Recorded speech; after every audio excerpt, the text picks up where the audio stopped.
Everything, both in nature and the works of man, is produced by a process of building. The rock is built up of atoms. The planet, the animal, and men are built up of cells. A house is built of bricks, and a book is built of letters. A world is composed of a large number of forms, and a city of a large number of houses. The arts, sciences, and institutions of a nation are built up by the efforts of individuals. The history of a nation is the building of its deeds. The process of building necessitates the alternate process of breaking down. Old forms that have served their purpose are broken up, and the material of which they are composed enters into new combinations. There is reciprocal integration and disintegration. In all compounded bodies, old cells are ceaselessly being broken up, and new cells are formed to take their place. The works of man also require to be continually renewed until they have become old and useless, when they are torn down, in order that some better purpose may be served. These two processes of breaking down and building up in nature are called death and life. In the artificial works of man, they are called destruction and restoration. This dual process, which obtains universally in things visible, also obtains universally in things invisible. As a body is built of cells and a house of bricks, so a man's mind is built of thoughts. The various characters of men are none other than compounds of thoughts of varying combinations. Herein we see the deep truth of the saying, "As a man thinketh in his heart, so is he." Individual characteristics are fixed processes of thought.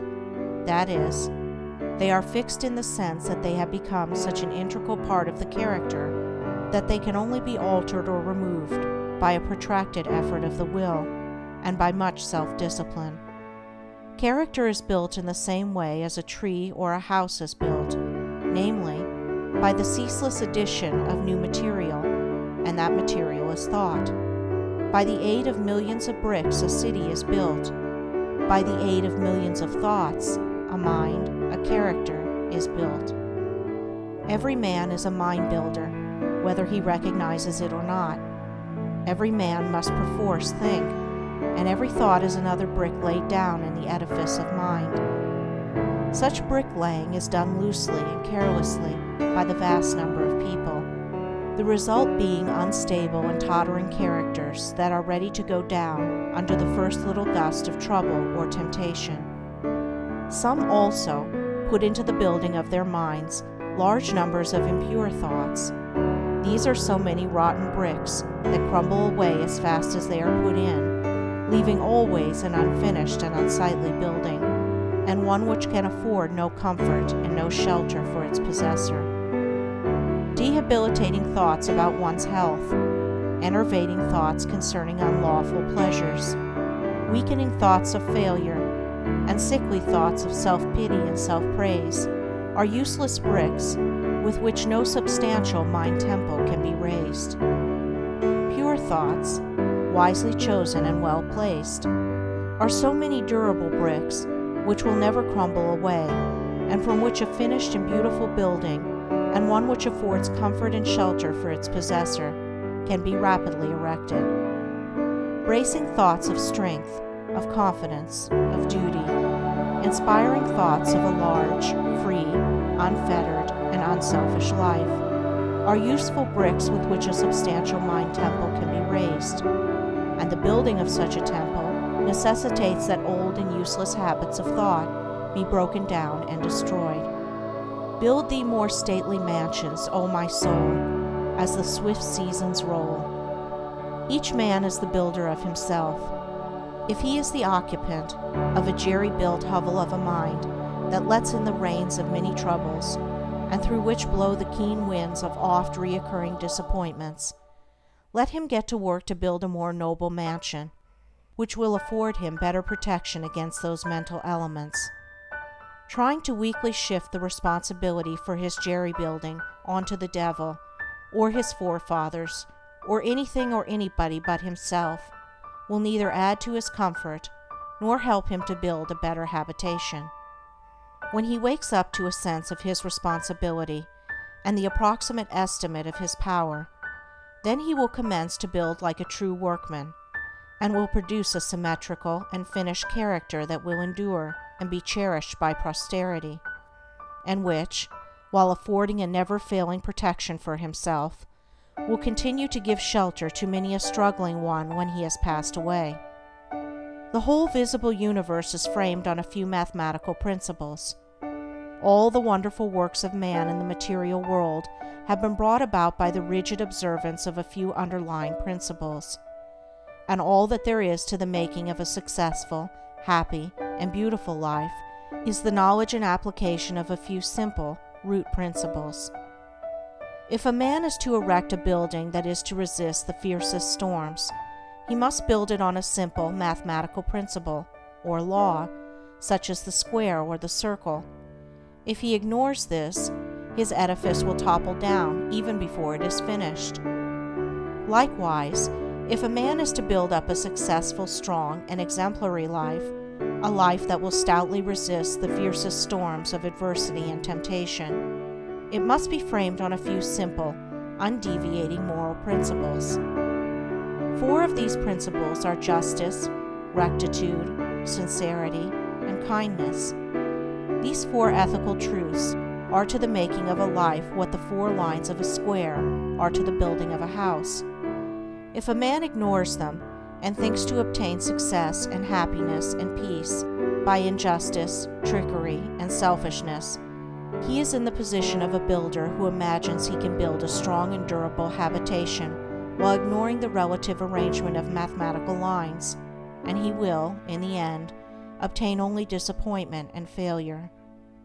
He may, for a time, make money, which will delude him into believing that injustice and dishonesty pay well, but in reality his life is so weak and unstable that it is ready at any moment to fall.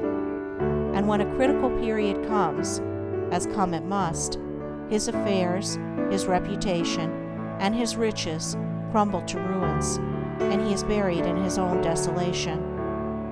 It is totally impossible for a man to achieve a truly successful and happy life who ignores the 4 moral principles enumerated, whilst the man who scrupulously observes them in all his dealings can no more fail of success and blessedness than the earth can fail of the light and the warmth of the sun, so long as it keeps to its lawful orbit, for he is working in harmony with the fundamental laws of the universe.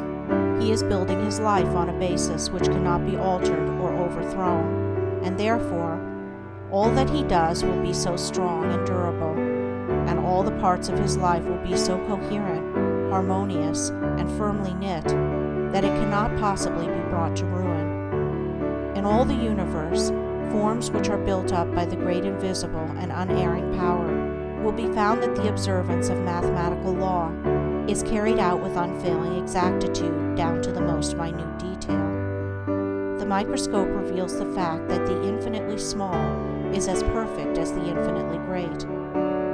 A snowflake is as perfect as a star. Likewise, in the erection of a building by man, the strictest attention must be paid to every detail.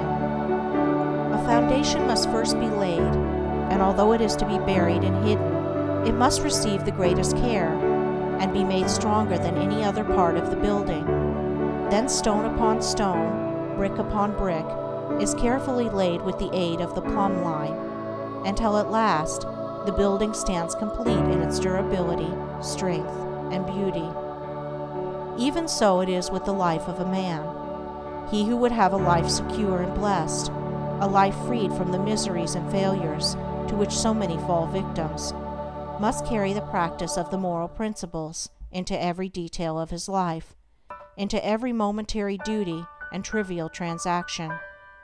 In every little thing he need be thorough and honest, neglecting nothing. To neglect or misapply any little detail, be he commercial man, agriculturist, professional man, or artisan, is the same as neglecting a stone or a brick in a building, and it will be a source of weakness and trouble. The majority of those who fail and come to grief do so through neglecting the apparently insignificant details. It is a common error to suppose that little things can be passed by, and that the greater things are more important, and should receive all attention. But a cursory glance at the universe, as well as a little serious reflection on life, will teach the lesson that nothing great can exist which is not made up of small details, and in the composition of which every detail is perfect. He who adopts the 4 ethical principles as the law and base of his life, who raises the edifice of character upon them, who in his thoughts and words and actions does not wander from them, whose every duty and every passing transaction is performed in strict accordance with their exactions, such a man, laying down the hidden foundation of integrity of heart securely and strongly, cannot fail to raise up a structure which shall bring him honor, and he is building a temple in which he can repose in peace and blessedness, even the strong and beautiful temple of his life.